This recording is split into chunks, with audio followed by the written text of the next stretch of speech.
Halo teman-teman, jumpa lagi di podcast bersama Ikatan Wajib Pajak Indonesia. Langsung dengan Bapak Ketua Umum, Bapak Rinto Setiawan. Halo Pak Rinto, apa kabar? Masih semangat hari ini, Pak? Ya, selalu semangat Mas untuk menegakkan keadilan yang telah lama hilang di dunia perpajakan ini, Mas Awan. Wah, telah lama hilang, luar biasa IWPI ya. Terus bersama kita teman-teman. Kali ini IWPI mau ngomong mengenai penjajahan modern. Apa ini Pak penjajahan modern? Apa hubungannya dengan pajak dan wajib pajak nih Pak? Wah, terima kasih Mas Awan pertanyaannya. Ini ternyata begitu kita telusur, Mas Awan. Ini sangat ada hubungannya, Mas Awan. Kenapa Hmm. kita kok menemui hampir jalan buntu apabila memperjuangkan keadilan di dunia perpajakan? Yang seharusnya jika ini dikatakan negara, keadilan itu sudah disediakan oleh negara. Seperti itu, Mas Awan. Karena kita sudah membayar mereka untuk menjaga harta kita, martabat kita, dan nyawa kita. Seharusnya seperti itu, Mas Awan. Tapi yang kita alami ini kan kita udah bayar mereka, kita disuruh-suruh mencari keadilan ke sana kemari dan sangat buntu sekali seperti itu Mas Awan. Nah inilah ada hubungannya dengan eskalasi ini kita bawa oleh IWP ini ke eskalasi internasional Mas Awan. Bahwa yang kena ini bukan hanya Indonesia sebenarnya, hampir seluruh negara di dunia ini kena seperti ini Mas Awan. Hmm. Nah, bentar, saya ini materinya ini Mas. Ini Mas, penjajahan modern dari elit global ke pajak yang menyekik rakyat Mas. Nah ini Mas, Hmm. elit globalnya seperti ini Mas, santai-santai. Rakyatnya ini Mas. Nah, Indonesia tidak dijajah dengan senjata Mas, tetapi dengan sistem. Tidak Hmm. ada penjajah berseragam, tidak ada bendera asing, tapi rakyat makin tercekik pajak. Hmm. Pemerintah makin kuat ke rakyat, makin lunak ke pemodal. Ini yang Hmm. kita katakan berkali-kali pemerintah apa? Ini ngomong investasi-investasi asing seperti itu Mas Awan. Hmm. Pertanyaan kuncinya, siapa yang sebenarnya menulis sistem pajak kita hari ini? Hmm. Pajak dalam konstitusi ideal. Nah, apa hakikat pajak menurut negara merdeka? Pajak itu sama dengan gotong royong. Pajak itu adalah alat keadilan sosial. Pajak itu alat distribusi kesejahteraan. Pajak itu hubungan timbal balik antara negara dan rakyat. Hmm. Amanat konstitusi, keadilan sosial, perlindungan rakyat, negara menguasai cabang produksi penting. Pajak seharusnya melayani rakyat, bukan menakutinya. Realitas pajak hari ini, Mas, yang dirasakan rakyat, administrasi pajak makin rumit. Nah ini nggak tahu ini, kalau untuk Mas Awan yang sudah bertahun-tahun di dunia pajak ini. Betul, Pak, Semakin rumit, semakin bener rumit. ini, Mas. Benar, benar. Dan Bener, konsultan Mas. pajak semakin kaya, Pak.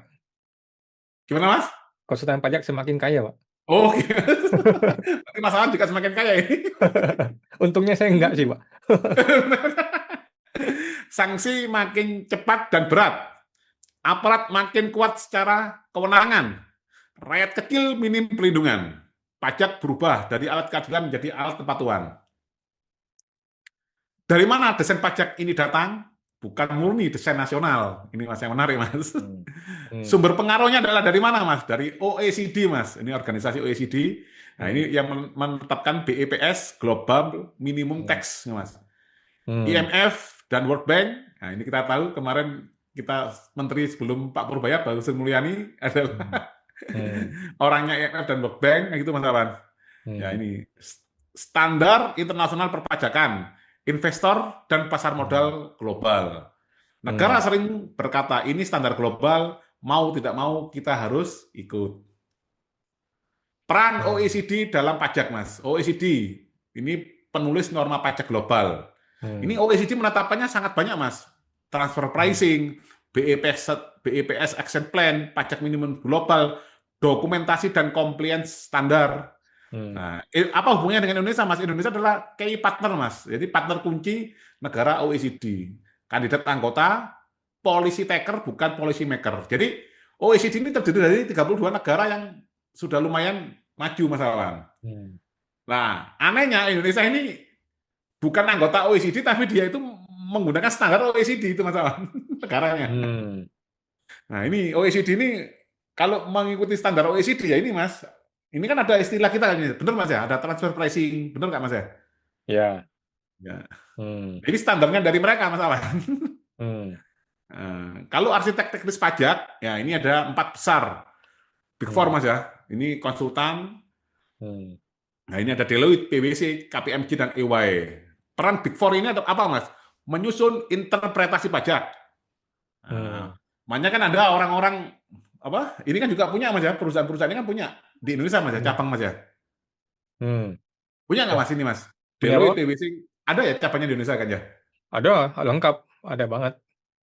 Ya, ya kenapa mereka buka Mas? Karena mereka yang menginterpretasikan sistem pajak yang dari OECD tadi Mas. Hmm, hmm, Eh, Mendesain hmm, compliance, menjadi konsultan negara dan korporasi, mengajari aparat pajak. Nah, dampak hmm, pajak jadi teknokratis, mahal dipahami rakyat. Kalau tidak salah pernah ada ini Mas ya, yang apa Mas ya? Ini yang Big Four ini salah satunya atau yang PwC atau apa Mas ya? Yang ada manipulasi pajak di negara mana itu Mas ya? iya, betul, Nah, ada. ada. Pemodal global yang paling siap. Siapa yang paling mampu menghadapi sistem ini? Ya ini yang paling mampu masalahnya.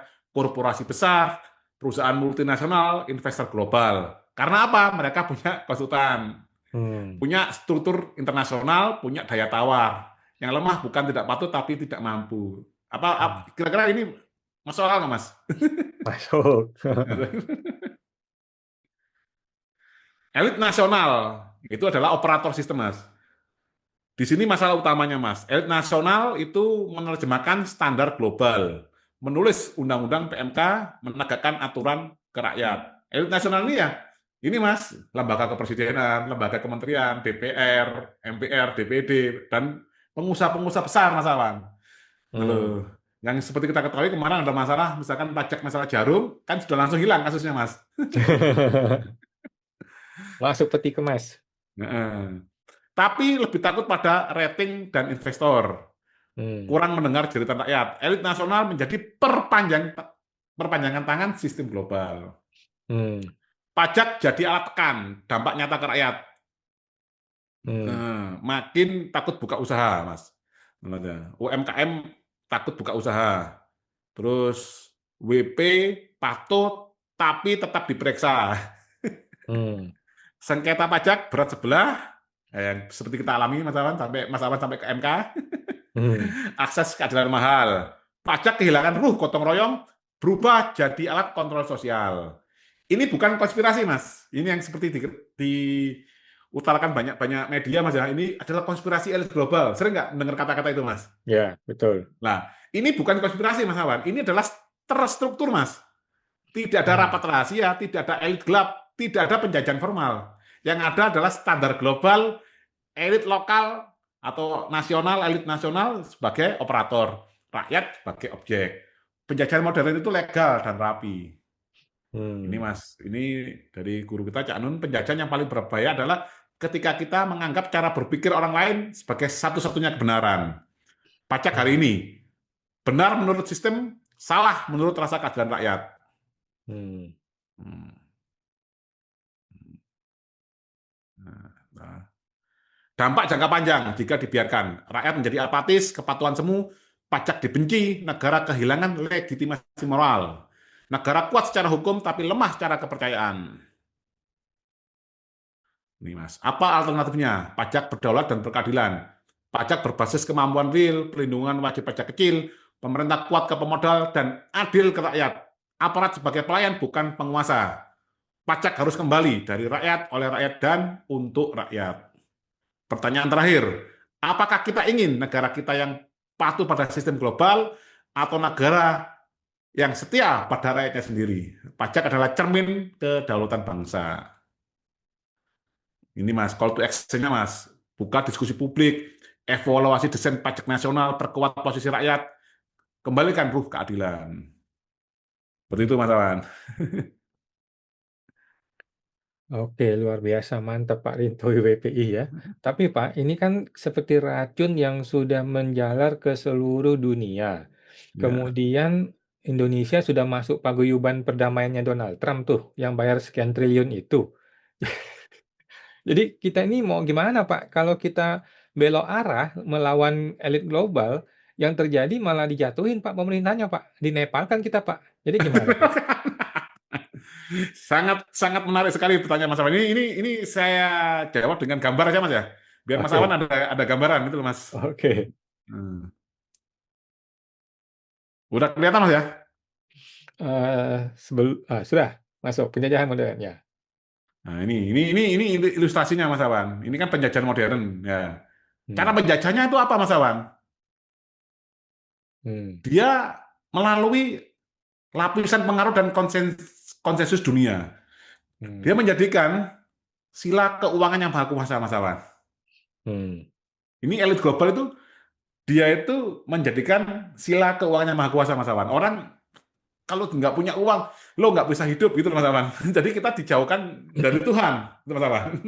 hmm, Nah, mereka mempunyai agenda, mempunyai konsensus, mempunyai narasi global, mempunyai narasi stabilitas sistem, dan bisa mengatur struktur ketatanegaraan negara-negara lain, Mas Awan. hmm, Ini yang dinamakan penjajahan modernnya itu seperti itu, Mas Awan. hmm, Nah, mereka ini mempermainkan ini melalui apa, Mas Awan? Melalui tiga sisi ini, Mas. Yaitu multilateral policy institution. Nah, ini hmm, Mas saya besarkan. Itu membuat standar, norma, dan best practice. Di sini ada OECD, IMF, World Bank. Di sini Mas Awan. hmm, Di sini dia langsung melalui Big Four, Mas. Nah, hmm, ini juga sebenarnya banyak, Mas. Ada Big Ten juga ada, tapi yang kita tulis ini Big Four. Nah, ini adalah membuat audit, pajak, dan desain regulasi. Di sini, Mas. hmm, Globalnya di sini, Mas. Nah, baru mereka mempunyai Global Investment Giant, 4 pemodal besar. Nah, hmm, ini, Mas, yaitu JP Morgan, Vanguard, State Street, dan BlackRock. Ini hmm, semua mengatur elit nasional, Mas, sebagai translator dan gatekeeper kebijakan. hmm, Politisi, siapa elit nasional ini, Mas? Yaitu politisi, teknokrat, birokrat puncak, pengusaha besar, yaitu anggota DPR, lembaga kepresidenan, hmm, MPR, DPD, menteri-menteri itu, Mas Awan. hmm, Nah, ini negara Indonesia saat ini, Mas. Ini kita diatur, Mas. Ada SDGs, hmm, APBN diatur mereka, termasuk misalkan kita ngomong MBG, ini ada ESG, Environment, Social and Governance, diatur mereka, ada Omnibus Law, hmm, RPJM, reformasi pajak, kurikulum, bahkan sampai kurikulum pendidikan, Mas, hmm, dan sumber daya manusia, program pemerintah, implementasi kebijakan. Akhirnya rakyatnya apa, Mas? Ya, ini rakyat hidup di negeri sendiri, namun terperangkap dalam sistem global yang Mas Awan katakan tadi. hmm, Nah, solusinya apa, Mas, untuk pembebasan peradaban ini? Nah, ini di bawah ini sudah kita tulis, Mas Awan. hmm, Solusinya adalah kembali ke ilmu agama, Mas. Ilmu tauhid dan ilmu ketuhanan, Mas Awan. Kita hmm, kembali lagi ke ilmu agama, Mas Awan. Terus kembali lagi memaknai dan menerapkan nilai-nilai Pancasila sebagai dasar hidup, apa? Sebagai dasar negara kita dan pedoman hidup dan falsafah dasar negara kita, Mas Awan. hmm, Setelah itu kita harus mulai berani merubah struktur ketatanegaraan melalui amandemen Undang-Undang Dasar 1945 atau amandemen konstitusi. Karena di sini, Mas, di sini kan keuangan yang maha kuasa dilawannya dengan ilmu keagamaan, hmm, ketuhanan. Nah, struktur ketatanegaraan dilawannya dengan perubahan struktur. hmm. Seperti itu, Mas Awan. Memang semua negara kena, Mas Awan. Hanya 4 negara yang tidak kena, Mas Awan. Apa tuh? Nah, 4 negara yang nggak kena ini adalah China, Rusia, Korea Utara, dan Iran, Mas Awan. Oh begitu. Seperti itu Mas Awan. Karena sistem negaranya udah kuat Mas Awan. Jadi tidak dimasukin ini sistem ini tadi Mas Awan, elit global tadi. Hmm. Oke Pak, siap. Kita nantikan ide-ide terbaru dari IWPI berikutnya ya teman-teman ya. Bagaimana penjajahan modern ini sudah masuk ke elit lokal kita semua. Semoga teman-teman dapat informasi terbaru. Terima kasih IWPI, kita jumpa lagi Pak di podcast berikutnya Pak. Terima kasih Ya, Pak. sama-sama Mas.